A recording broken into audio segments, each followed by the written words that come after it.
نماز کے فرائض کتنے بیان ہوئے تھے؟ نماز کے 7 فرائض بیان ہوئے تھے. کتنے؟ تکبیر تحریمہ، قیام، قرات، رکوع، دونوں سجدے، قاعدہ اخیرہ اور خروج بسنعہ یعنی کہ سلام پھیرنا آخر میں، قاعدہ اخیرہ میں. نماز کی شرائط کا بیان ہو گیا، فرائض کا ہو گیا. اب ہے نماز کے واجبات. شرائط اور فرائض میں سے کوئی چیز بھی اگر رہ جائے نماز نہیں ہوتی.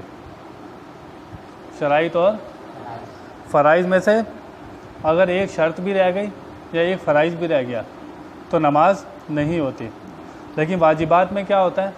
اگر کوئی واجب نماز میں رہ جائے تو سجدہ سہو سے نماز ہو جاتی ہے اس کی. کوئی واجب رہ گیا، سجدہ سہو کرے گا تو نماز صحیح ہو جائے گی. اگر فرائض اور شرائط میں سے کوئی رہ جائے تو نماز نہیں ہوتی، اس کو نماز دہرانی پڑتی ہے دوبارہ.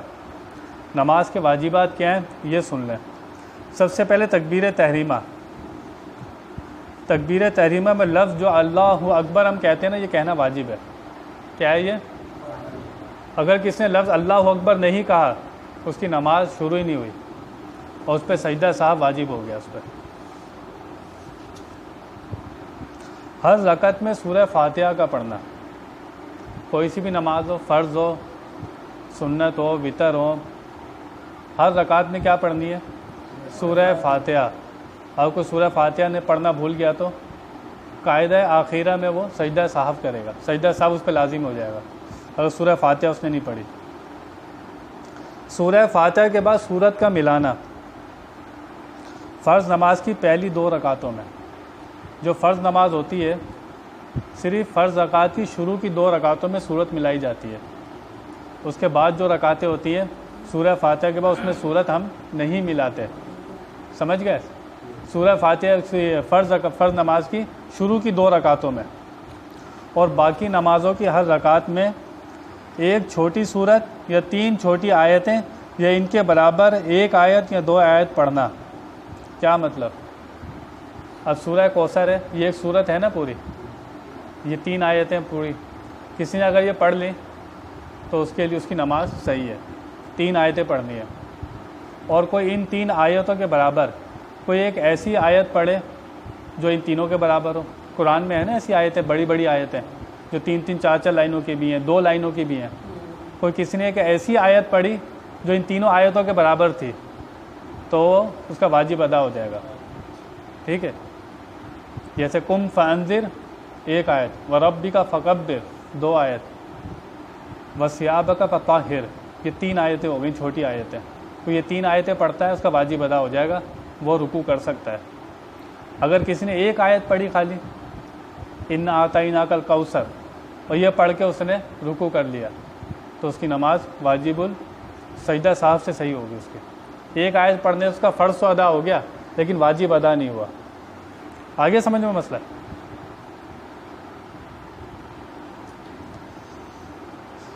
سورہ فاتحہ کے بعد آمین کہنا ہے، اس کے بعد بسم اللہ پڑھنی ہے، اس کے بعد سورت ملانی ہے. اس ترتیب سے پڑھنا ہے. سورہ فاتحہ کے بعد کچھ اور نہیں پڑھ سکتے آپ نے اس ترتیب رکھنی ہے. سورہ فاتحہ پڑھنی ہے، پھر آمین کہنا ہے، پھر بسم اللہ پڑھنی ہے، پھر سورت ملانی ہے. اب آپ قرات سے فارغ ہو کر، قرات کس کو کہتے ہیں؟ آپ نے سورہ فاتحہ پڑھی اور سورت ملائی، آپ کی قرات مکمل ہو گئی. اب آپ کو فوراً رکوع کرنا ہے. اگر آپ خاموش کھڑے ہو گئے اور آپ نے رکوع نہیں کیا، 3 سبحان اللہ کی مقدار آپ خاموش کھڑے رہے. کتنی مقدار؟ 3 سبحان اللہ کی مقدار. آپ پہ سجدہ صاحب واجب ہو جائے گا. اس میں دیر نہیں کرنی. جیسے ہی آپ قرات سے فارغ ہوئے آپ نے فوراً رکوع کرنا ہے.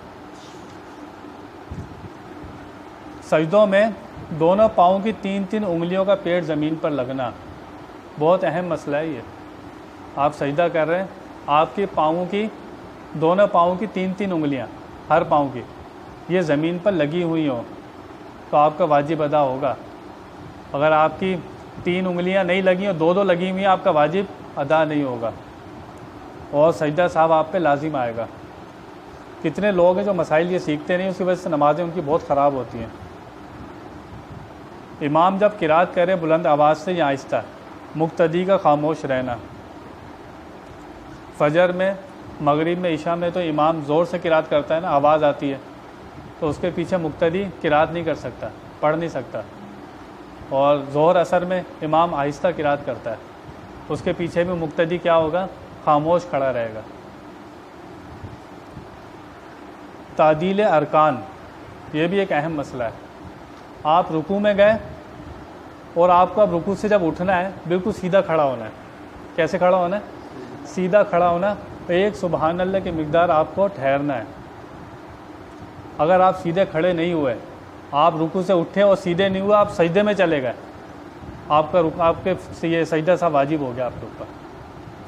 2 سجدوں کے درمیان بیٹھتے ہیں سیدھا، آپ سیدھا نہیں بیٹھے 2 سجدوں کے درمیان، جب بھی آپ پہ سجدہ سا واجب ہو جائے گا. سیدھا بیٹھنا ضروری ہے. ایک سبحان اللہ کی مقدار آپ سیدھا بیٹھیں، پھر اگلا سجدہ کریں. قاعدہ اولیٰ میں بیٹھنا، قاعدہ اولیٰ کس کو کہتے ہیں اور قاعدہ اخیرہ کس کو کہتے ہیں؟ ایک ہوتا ہے قاعدہ اولیٰ، ایک ہوتا ہے قاعدہ اخیرہ. 4 رکعت کی نماز ہے ظہر کی، 2 رکعت کے بعد آپ جب بیٹھتے ہیں اس کو قاعدہ اولیٰ کہتے ہیں. جب 4 رکعتیں پوری کر کے بیٹھتے ہیں اس کو قاعدہ اولیٰ کہتے ہیں، آخری کہتے ہیں.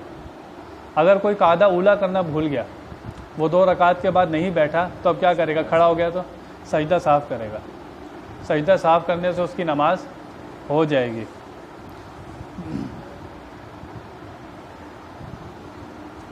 دونوں قعدوں میں پوری اتحیات پڑھنا یہ واجب ہے.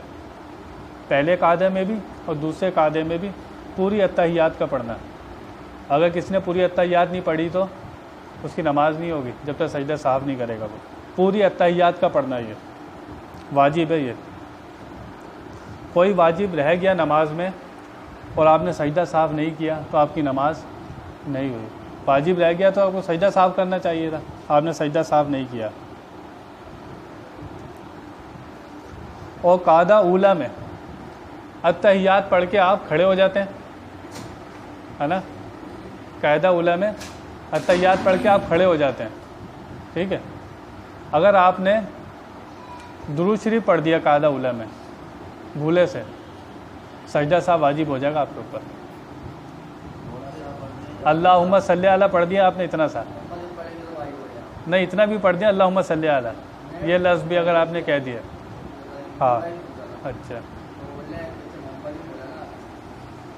وہ تو کتابوں میں مختلف مسئلے ہوتے ہیں فقہ کی نا، تو لیکن صاحب قدوری نے لکھا کہ اللہم صلی علی بھی کہہ دیا نا اس نے، تو اس پہ سجدہ صاحب واجب ہو جائے گا.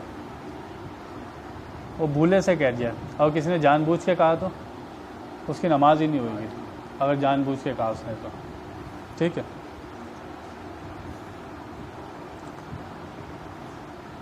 عید کی جو 6 تکبیریں ہوتی ہیں عید کی نماز میں، یہ بھی واجب ہوتی ہیں. 6 تکبیریں ہوتی ہیں، یہ بھی واجب ہیں.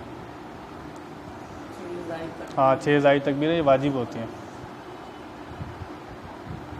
اگر کسی نے آیت سجدہ نماز میں پڑھ لی، آیت سجدہ اگر نماز میں پڑھی تو اس کو سجدہ بھی نماز میں ہی کرنا پڑے گا. آیت سجدہ کو اسی نماز میں سجدہ کرے گا، وہ سجدہ تلاوت جو ہوتا ہے. اور ترتیب رکھنا، یعنی کہ پہلے اگر رکوع کرنا تو رکوع کرے، رکوع کے بعد سجدہ کرنا ہے. ایسا نہ ہو کہ پہلے وہ سجدہ کر لے اور بعد میں رکوع کرے. ترتیب کو رکھنا بھی یہ واجب ہے. ترتیب اگر آگے پیچھے ہوگی تو سجدہ صاحب لازم آ جائے گا. سجدہ صاحب کا طریقہ انشاءاللہ اگلی نشست میں آسان سا ہے. اگر سجدہ صاحب رہ جائے تو قاعدہ اخیرہ میں اتحیات پڑھنے کے بعد ایک طرف سلام پھیر کے 2 سجدے کرے، پھر بیٹھ جائے، پھر اتحیات پڑھے، درود شریف پڑھے، دعا پڑھ کے دونوں طرف سلام پھیر دے. اسی طرح اس کی نماز ٹھیک ہو جائے گی. جو کچھ بیان ہوا اللہ تعالیٰ اس پہ عمل کرنے کی توفیق عطا فرمائے. وآخر دعوانا الحمد للہ رب العالمین. رب العالمین والعاقبۃ للمتقین. الصلاۃ والسلام علی سید الرسل وخاتم الانبیاء والمرسلین. رضینا باللہ تعالی ربا وبالاسلام دین. محمد صلی اللہ تعالی علیہ وسلم نبیا ورسولا. مولا کریم جو کچھ بیان ہوا مولا کریم اس پہ عمل کرنے کی توفیق عطا فرما. مولا کریم جو کچھ بیان ہوا مولا کریم اس کو ہمارے دلوں میں، ہمارے سینوں میں مولا کی نقش فرما دے. مولا کریم اپنے پیاروں کی صحبت عطا فرما. جو ہم میں سے ایمان والے چلے گا ان کی بخشش فرما، جب تک دنیا میں رکھنا مقصود اپنا محتاج رکھنا۔ مولا کریم جو نعمتیں دیے کبھی زوال نہ آئیں، اس میں برکتیں ہی برکتیں ہوں، کرم ہی کرم ہو۔ مولا کریم ہمارے والدین کی بخشش فرما، تجھے فضل کرتے نہیں لگتی بار، نہ ہو تجھ سے مایوس امیدوار۔ ببرکۃ ان اللہ وملائکتہ یصلون علی النبی یا ایھا الذین آمنوا صلوا علیہ وسلموا تسلیما۔ اللہم صل علی سیدنا و مولانا محمد معدن الجود والکرم